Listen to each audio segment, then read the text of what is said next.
जालिमों मोदी छा गया है। मोदी सिर्फ आ ही नहीं रहा बल्कि मोदी छा गया है। जो इंडियन पॉलिटिशियंस हैं उन्होंने मुसलमानों को अलहदा लॉज का लेवरेज देकर जो है बहुत ज्यादा उनको चौड़ कर दिया है। इंडिया के हर सिटीजन के ऊपर इक्वल लॉज अप्लाई होने चाहिए और इंडिया के मुस्लिम्स के ऊपर मुस्लिम शरीयत लॉज अप्लाई करके आप उनको मेन स्ट्रीम से अलहदा कर देते हैं। और मुस्लिम क्लरिक्स इंडिया के अंदर अगर मुसलमानों के ऊपर किसी भी किस्म का जुल्म करते हैं, कोई डाइवोर्स के मामला होते हैं, कोई टॉर्चर के मामला होते हैं, तो एक इंडियन मुस्लिम वुमेन को वो प्रोटेक्शन हासिल नहीं है जो एक हिंदू इंडियन वुमेन को प्रोटेक्शन हासिल है under the Indian civil code. Rohit, लेकिन जो मैंने बात की कि मोदी छा गया है, पहले तो मैंने आपको बताया था कि मोदी आ रहा है, लेकिन मोदी छा भी गया है। बॉर्डर इस वक्त खुला है, एक महीने में 2.5 लाख लोगों ने बॉर्डर पिछले महीने क्रॉस किया।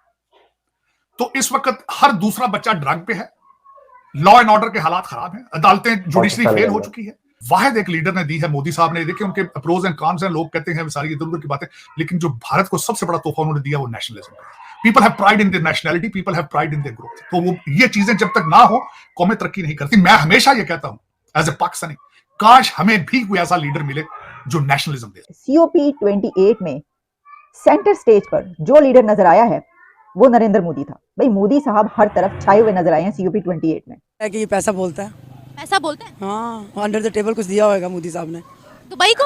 हाँ मतलब पैसा देकर उन्होंने बोला होगा हमें प्रोटोकॉल। हाँ जी बिल्कुल हो सकता है। हम क्यों नहीं फिर ऐसा करते ताकि हमारी भी थोड़ी इज्जत हो जाए ना। हमारे पास पैसा ही नहीं है। किसने कहा है पैसा नहीं है? कहा गई उन्होंने तरक्की नहीं की अभी तक। नहीं मुझे नहीं लगता कोई तरक्की नहीं। हमारा मुल्क बहुत तरक्की याफ्ता है। हमारा मुल्क बहुत तरक्की याफ्ता है। जय दोस्तों, जय श्री राम। देखिए भाई, पाकिस्तानी बोल रहे थे कि जालिमो मोदी आ रहा है, तो भाई मोदी आ रहा है, साथ ही छा रहा है।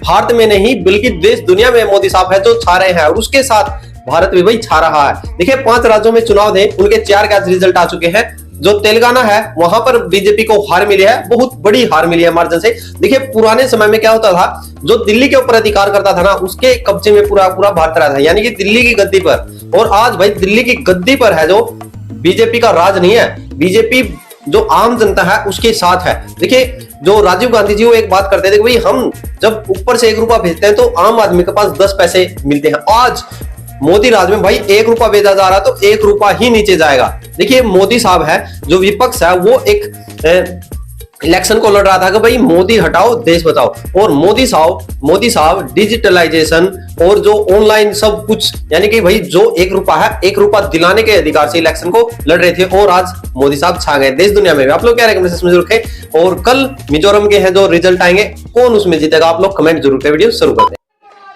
देख रहा है एक अकेला कितनों को बिल्कुल भाई, एक अकेला कितनों को भारी पड़ रहा है। अरे नारे बोलने के लिए भी उनको बदल करना पड़ता है। जो भी ये बोलता है घंटे भर से आवाज की जवाब देता है। अपोजिशन के पास क्या मुद्दा है? मोदी को हटाना है, दैट्स इट। और क्या मुद्दा है आपके पास? मुद्दा ही नहीं है। और हमने जवाहरलाल नेहरू वाला टाइम लेकर आना है। जवाहरलाल नेहरू का टाइम क्या था? जहां पे ना बिजली था, ना पानी था, ना कुछ और था, ना इज्जत थी, और हम सारे युद्ध जो है उसमें फंसते रहे। कभी पाकिस्तान से कर दिया, उसको जमीन दे दी, चाइना से लड़े तो चाइना को जमीन दे दी। ये काम आप दोबारा से लेके आना चाहते हो। लकड़ी आराम से निकलती है और निकल भी रही है। अच्छा, अब जरा बात कर लें जब हम आगाज से लेकर एंड तक, तो सबसे पहले तो मेलोनी मोदी की जो सेल्फी वायरल हुई है उसने इंटरनेट के रिकॉर्ड ब्रेक कर दिया। मतलब हमारा प्रोग्राम ब्रेकिंग बैरियर्स, क्या बैरियर्स ब्रेक करेगा, जो मेलोनी मोदी की सेल्फी ने बैरियर्स ब्रेक किए। तब दोनों खिलखिलाते हुए, कह कहे लगाते हुए नजर आए, मोदी साहब और prime minister of Italy Georgina Meloni, जो कि बड़ी ही एक खूबसूरत खातून है और बड़ी पॉपुलर हैं, लोग उनको बहुत पसंद करते हैं। तो वो उनके साथ जब बैठी हुई नजर आई हैं, और उसके बाद दोनों बहुत कह कहे लगाते हुए नजर आए। उसके बाद जॉर्जिना मेलोनी साहिबा ने ट्वीट किया जिसमें उन्होंने कहा कि COP में 2 दोस्त मिल गए, 2 दोस्त COP में, यानी कि मोदी और मेलोनी। भाई क्या बात है, मुझे ऐसा लगा कि वो नहीं होता, कौन सा मेला होता जी, कुंभ का मेला। कुंभ के मेले में कोई 2 दोस्त गुम जाएं और फिर वो काफी अरसे के बाद मिले ना, तो मुझे देखकर ऐसे ही लग रहा था। वाह क्या सीन है, गजब सीन है, वाह क्या सीन है। ये तो बहुत बुरी बात है, मुझे इस बारे में नहीं पता था, लेकिन अब आपसे मालूमात हुई हैं तो अच्छा नहीं लग रहा है ये सुन के। अच्छा नहीं लग, नहीं बिल्कुल अच्छा नहीं लग रहा। ये तो बहुत ज़्यादा बेइज्जती की बात है हमारे लिए। हमारी इंसल्ट हुई है इसलिए हमें फील हो रहा है। उनको प्रोटोकॉल क्यों मिल रहा है? फिर वही बात आ जाती है ना कि उनकी ज़्यादा है, हम लोगों की नहीं है। हमारी हुकूमत कभी इमरान खान, कभी नवाज शरीफ, यही चलता जा रहा है, इसलिए वही कह रही हूँ, उन्होंने कौन सी ऐसी तरक्की की है जो उनको खुद आकर मिला जा रहा है, उनके लिए ट्वीट्स की जा लग रहा है कि ये पैसा बोलता है। पैसा बोलते हैं। हाँ, अंडर द टेबल कुछ दिया होगा मोदी साहब ने दुबई को। हाँ, मतलब पैसा देकर उन्होंने बोला होगा मैं प्रोटोकॉल। हाँ जी बिल्कुल हो सकता है। कौन है ये लोग? पाकिस्तान कहाँ से आते हैं ये? वो अच्छा आदमी थोड़ा है जिसने इतने मुसलमानों का खून बहाया है। दुबई मुस्लिम कंट्री है ना, है तो मुस्लिम कंट्री। तो मुस्लिम कंट्रीज क्यों उनको प्रेफर करती हैं, जहां अगर वो मुसलमानों का खून बहा रहे हैं तो फिर अरब ममालिक पागल हैं सही उनके बात साथ है। ताल्लुकात कायम करेंगे, फिर भारत के मुसलमान पागल हैं जो प्राइम मिनिस्टर मोदी को वोट देंगे। बस इसी वजह से ना कि वो मुसलमानों की अपनी कमजोरियां हैं। मुसलमान आगे कौन सी कमजोरी है हमारी? हमारी कमजोरी है कि हम एक दूसरे का साथ नहीं देते। मैं यहाँ पर खड़ी होकर आपको सुनगा कि आपको किडनैप कर लूं, ये मुझे पुलिस ने कहा है, ये मुझे प्राइम मिनिस्टर ने भेजा है। मैं तो अपने मफाद के लिए आपको फिर किडनैप करूंगी ना, आपके पैसे हथियाने के लिए हर चीज आप ऑफिशियल्स पे डाल देते हैं। मैं आपको आगे अर्ज करूँ, आपने बीच में बात टोक दी से मुझसे आगे कि देखें आगे इंडिया से आगे क्या मुसलमान हैं, एक जगह एक रकात में नमाज पढ़ते हैं, एक मस्जिद में नमाज पढ़ते हैं। आपसे ज्यादा मुसलमान हैं? आपसे ज्यादा मुसलमान वहाँ ज़्यादा मुसलमान है, वहाँ इसलिए मुसलमान ज़्यादा हैं कि वहाँ पे नफसा नफसी पड़ी हुई है। वहाँ लोगों को डर है कि हिंदू हैं कि वो गाय काटते हैं तो वो आके लड़ने लग जाते कौन है भाई ये? हैं। ठीक है, वो इसलिए डरते हैं वहाँ पे। यहाँ पे काटे ना गाय कोई बोलेगा? कोई नहीं बोलेगा, क्योंकि ये मुस्लिम कंट्री है। वहाँ पर ज्यादा तादाद हिंदुओं की है, उनका कल्चर ये नहीं है, तो बीइंग अ मुस्लिम हम किसी का दिल तो नहीं दुखा सकते ना। हमारे आप सल्लम ने भी बोला था कि किसी का दिल दुखाना, तो ये आपको पता है ना, उन्होंने इंसानियत का दर्ज दिया था। अल्लाह का दिल दुखाया, बंदे का दुखाया तो अल्लाह का दुखाया। गाय का दिल दुखाया तो कर रहे हैं जब उनका ये कल्चर नहीं है, उनको कितनी तकलीफ हो। कह रहा हूँ इंडिया कैसे आ गया है? इंडिया इसलिए आ गया डर के मारे वो नहीं करते, नहीं तो इंडिया तो ऐसा है, हमारा मुसलमान ऐसे हैं कि वो तो डंके पे ऐसे वो चोट बजा दें कहने को नहीं। वो वहाँ पर इंडियंस हैं, वो हैं बच्चे उनके छोटे।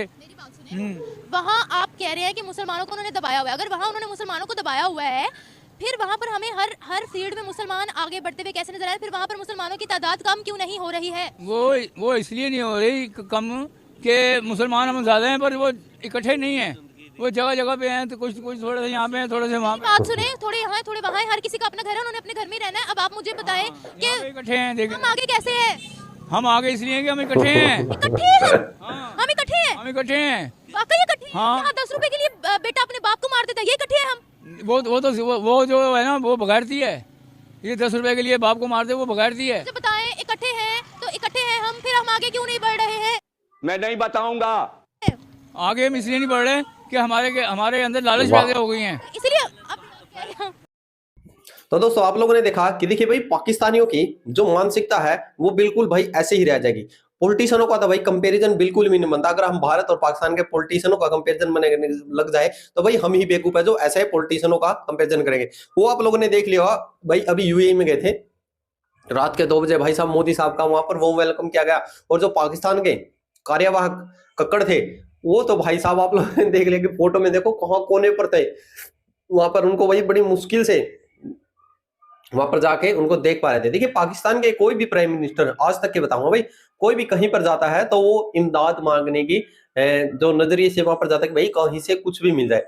और भारत जहां पर भी जाता है दूसरे देश में, तो दूसरा देश है वो इस चीज को वहां पर नजर रखता है कि भाई कोई भारत से बिजनेस मिल जाए, भारत कुछ हमें और हम कुछ भारत को एक्सपोर्ट इंपोर्ट कर सके। और पाकिस्तानियों का सिर्फ भाई डॉलर पाकिस्तान में इंपोर्ट हो चुके, इस नियत से जाते हैं। देखिए आज देश दुनिया भारत के यूपीआई की बात कर ले, आप भारत के मेक इन इंडिया की बात कर ले, भारत के यानी कि भाई आप फॉरेन पॉलिसी की बात कर ले। आज देखिए जितनी भी आज देश दुनिया में जितनी समस्याएं आ रही है ना, जो भारत का फॉरेन पॉलिसी है, अभी जो भाई वो जो 8 जो पूर्व सैनिक वहां पर फंसे हुए थे, कौन सा देश है वो, टर्की पता नहीं कौन सा ऐसा है, कतर।